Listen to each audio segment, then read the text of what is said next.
नमस्कार। आप CD scoop Uttarakhand देख रहे हैं और मैं हूं आपके साथ हर्षवर्धन। उत्तराखंड में चुनावी रंगत नजर आने लगी है और ऐसे में सबसे हॉट सीट के तौर पर हरिद्वार लोकसभा सीट को देखा जा रहा है। सभी को इंतजार है कि यहाँ पर चुनावी दंगल जो है वो कौन जीतने वाला है। हालांकि इससे पहले जरूरी ये भी था कि यहाँ पर दंगल में पहलवान कौन होने वाले हैं। इसमें सबकी निगाहें बनी हुई थी कि किस पार्टी किसको टिकट देगी और अब पत्ते साफ हो चुके हैं।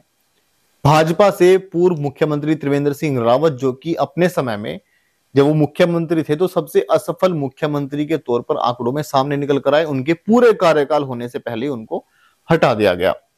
वहीं बात करें तो यहां त्रिवेंद्र सिंह रावत कितनी मजबूती से चुनाव लड़ पाएंगे, ये कहना बिल्कुल भी आसान नहीं होगा, क्योंकि परिस्थितियां उनके लिए भी अनुकूल उतनी नहीं है। उनका असफल कार्यकाल उनके लिए बाधा जरूर बना रहेगा, लेकिन कार्यकर्ताओं को एकजुट करना भी उनके लिए चुनौती रहेगी, क्योंकि 10 साल से जो मौजूदा सांसद थे डॉक्टर निशंक, उनको टिकट ना देकर त्रिवेंद्र सिंह रावत को टिकट देना, ये तमाम कार्यकर्ताओं को एकजुट करने में काफी मशक्कत उनके सामने करनी पड़ेगी। लेकिन यहाँ सबसे दिलचस्पी जो मुकाबला सामने निकल कर आया वो कांग्रेस की टिकट पर आया। कांग्रेस वही पार्टी है जिसके अंदर टिकट से पहले एक अलग दंगल शुरू होता है और उसके बाद वो चुनावी दंगल में उतरते हैं। यानी कि पूर्व मुख्यमंत्री जो हरीश रावत है वो अपने इतनी कोशिशें कर चुके थे कि उन्होंने तमाम जो कयास लगाए जा रहे थे और जो दावेदारियां थी, निर्दलीय विधायक उमेश कुमार की भी सामने निकल कर आई थी, उन पर प्रश्न हटाते हुए उन्होंने अपने बेटे को टिकट दिलाने में सफलता हासिल की। लेकिन उनके जो पुत्र है वीरेंद्र रावत, उनके सामने सबसे बड़ी समस्या यही है कि वो उतने शायद मजबूत प्रत्याशी यहाँ पर हरिद्वार की जनता उनको नहीं देख रही है। और ये तार्किक दृष्टिकोण से हम आपको बताएं, क्योंकि विधानसभा चुनाव में भी वो खानपुर विधानसभा से कांग्रेस के टिकट पर दावेदार थे, लेकिन उनको नकार कर एक पैराशूट कैंडिडेट पर भरोसा जताना ये साफ दर्शाता है कि कहीं ना कहीं वीरेंद्र रावत के अपने वजूद को जब विधानसभा चुनाव में नकार दिया था पार्टी ने, तो अब वो लोकसभा चुनाव के दावेदार सिर्फ हरीश रावत की बदौलत ही हैं। लेकिन हरीश रावत के चुनाव लड़ने में और वीरेंद्र रावत के चुनाव लड़ने में जमीन आसमान का अंतर है। इसलिए इस बार कांग्रेस जो है वो पूरी तरह लड़खड़ाई हुई है और इसका सबसे बड़ा फैक्टर यह है क्योंकि अब मैदान में निर्दलीय विधायक उमेश कुमार भी अपनी दावेदारी मजबूती से ठोक रहे हैं और चुनावी दंगल में आज से नहीं बल्कि लंबे समय से वो उतर चुके थे। अपनी लोगों के बीच जाकर तैयारियां भी काफी कर चुके हैं। ऐसे में उसके बाद निगाहें टिकी हुई थी कि बसपा से कौन निकल कर आने वाला है। यहाँ बसपा ने इस बार दिलचस्प मुकाबला तब बना दिया था जब भावना पांडे बसपा से सामने निकल कर आई और बसपा ज्वाइन करी।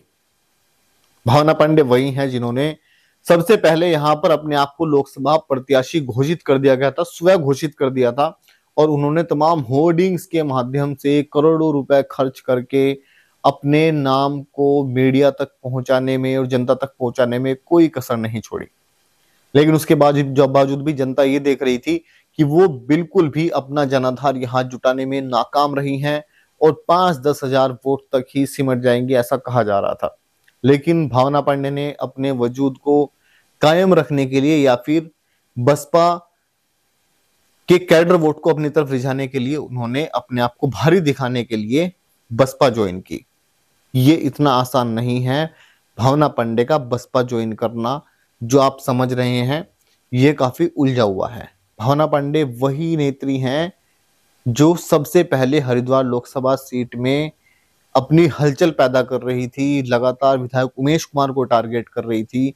तब तमाम विशेषज्ञ जो हैं राजनीतिक वो कह रहे थे कि भावना पांडे को कहीं ना कहीं किसी बड़ी राष्ट्रीय पार्टी ने प्लांट किया है और सिर्फ इसलिए कि वो विधायक उमेश कुमार की छवि को धूमिल कर सके।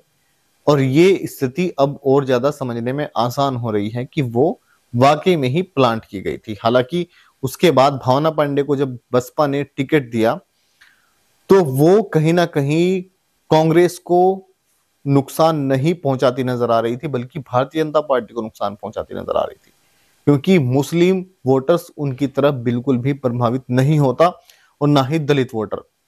इसके अलग वो जो वोटर है बड़ी संख्या में, उसके शिफ्ट होने के आसार उमेश कुमार की तरफ बढ़ रहे थे।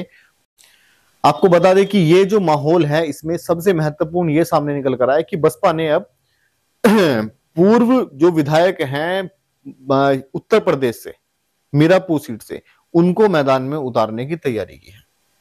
वो कितना मजबूती से यहां चुनाव लड़ पाएंगे ये बहुत ज्यादा मुश्किल नहीं है समझने में, क्योंकि यहां भावना पांडे से अलग बसपा को कोई कैंडिडेट, मुस्लिम कैंडिडेट ऐसा नहीं मिला कि जो चुनाव लड़े। और कुछ कहा यह भी जा रहा है कि जो यहाँ पर बसपा से एक बड़े नेता हैं शहजाद, उनके पास भी बसपा ने कोशिशें करी कि हाँ वो चुनाव लड़े, लेकिन उन्होंने भी चुनाव लड़ने से इनकार कर दिया और यहाँ के जो और कार्यकर्ता है उन्होंने भी चुनाव लड़ने से इनकार कर दिया।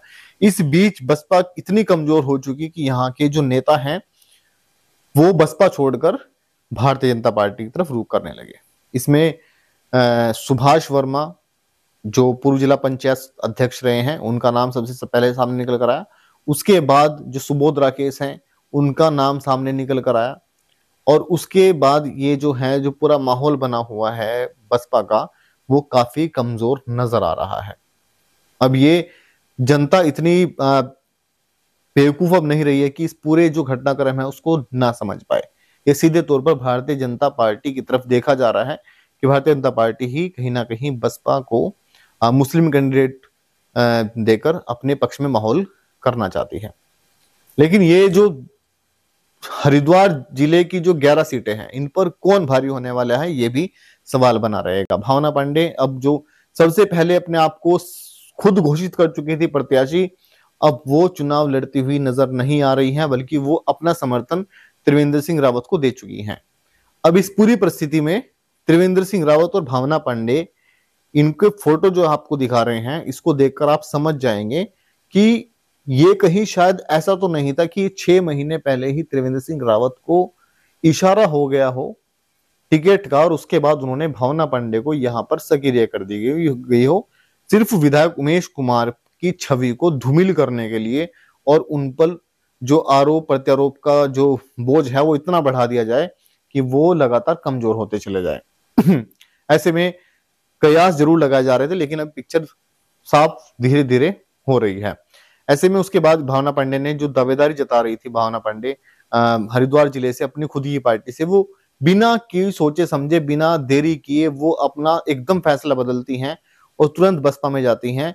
तब ये जो शक था वो और ज्यादा गहरा जाता है और इस पर और ज्यादा मुहर लग जाती है कि वो कहीं ना कहीं त्रिवेंद्र सिंह रावत के साथ मिली हुई हैं, जुड़ी हुई हैं, क्योंकि भारतीय जनता पार्टी कहीं ना कहीं बसपा को यहां पर मैदान में खिलाएगी और ये समझना उतना मुश्किल अब नहीं रह गया है। अब जिस तरह से भावना पांडे त्रिवेंद्र सिंह रावत के पास पहुंचती हैं, बसपा से जो भारतीय जो बसपा ने जो फैसला लिया कि जो टिकट है वो अब भावना पांडे की जगह किसी मुस्लिम कैंडिडेट को दिया जाएगा, उसके बाद तुरंत भावना पांडे चुनाव ना लड़ने का फैसला लेकर भारतीय जनता पार्टी में शामिल हो जाती है और त्रिवेंद्र सिंह रावत के पास जाकर बैठ जाती है। तो ये कहीं ना कहीं दर्शाता है कि ये जो पूरा खेल रचा गया था, ये भावना पांडे जो है उसको केंद्र बनाकर एक साजिश जो है पूरी खेल में रची जा रही थी। ये अब समझ जो पिक्चर है वो सामने आ चुकी है कि आसार उमेश कुमार की तरफ बढ़ रहे थे, कांग्रेस से भी और बसपा से भी। ऐसे में ये जो माहौल बनाने की कोशिश की जा रही थी ये भारतीय जनता पार्टी के पक्ष। अब पूरी परिस्थिति तब बदली जब भावना पांडे ने बसपा से भी इस्तीफा दे दिया, यानी कि उनका टिकट काट दिया गया और एक नए प्रत्याशी की खोज यहां पर शुरू हो चुकी। अब कोशिश ये की जा रही थी कि ऐसे प्रत्याशी को उतारा जाए जो भारतीय जनता पार्टी को फायदा पहुंचा दे। ऐसे में एक मुस्लिम प्रत्याशी ही सही कैंडिडेट हो सकता था जो कांग्रेस की और उमेश कुमार की वोट काटने में सक्षम रहे और वोट इतना विभाजित हो जाए कि भारतीय जनता पार्टी का रास्ता उतना आसान हो जाए। बहरहाल ये पूरी परिस्थितियां जो हैं वो लोगों के सामने हैं।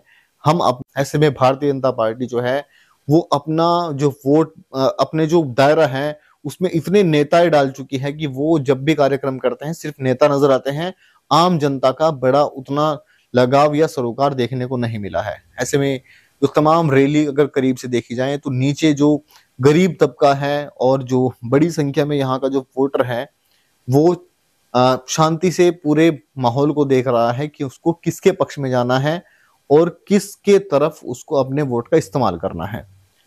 ये तमाम खबरें समय समय पर हम आप तक पहुंचाते रहेंगे। अपने नजरिए से हमारी क्या राय है हम आप तक साझा कर रहे हैं। आपको ये रिपोर्ट कैसी लगी कमेंट बॉक्स में हम तक जरूर साझा करें। आपका बहुत बहुत शुक्रिया।